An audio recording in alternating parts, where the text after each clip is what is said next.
What she's doing at the moment is producing a wonderful series, a series which is so much better than its screening time of 9 o'clock on a Sunday morning deserves. A series which is called I Am Woman, a Leap of Faith series. It's broadcast on SABC3 at 9 o'clock on a Sunday morning, and then it's repeated later on in the week.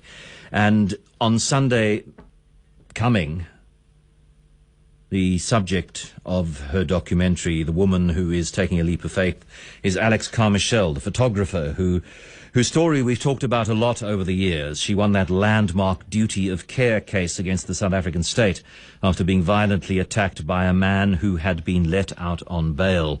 And Alix on the line to us now from Knysna. Alix, a very good afternoon. Hi, John. Thanks for having me. How are you doing? Fine, thanks. Good.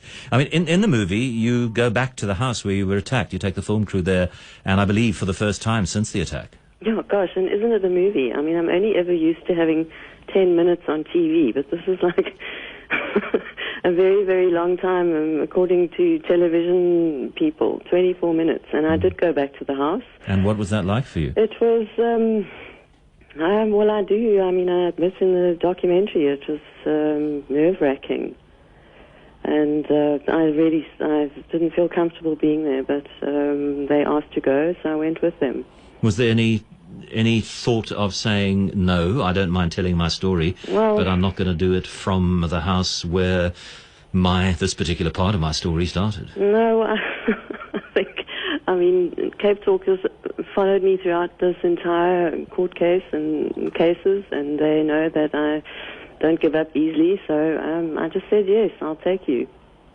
And, I mean, could you feel the heart rate going up and you know, the galvanic skin response, the sweating on the palms and all that sort of thing as you approached the house and went inside? Yes, but I brought a beer with me and I self-medicated, and I probably shouldn't be saying this on radio, but it helped. And I mean, was it a sense of slaying a dragon at the end of it, once you'd been through it? Yeah, it was. It was.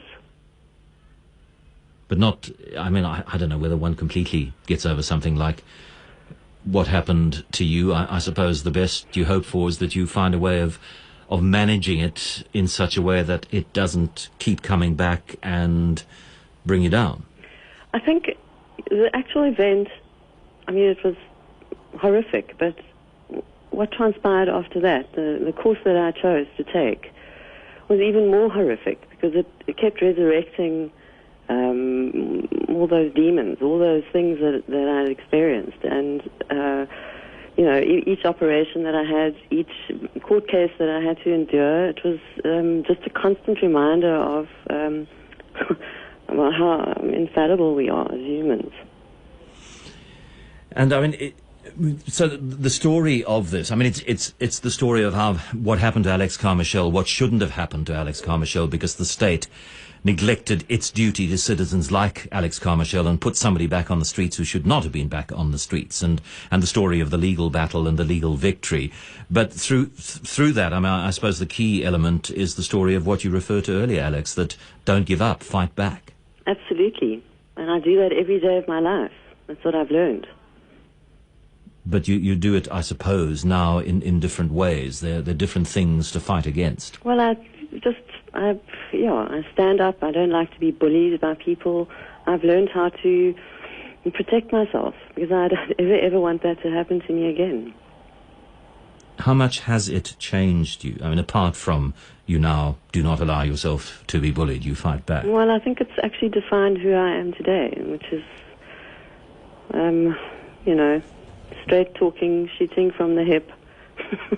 Don't take, you know,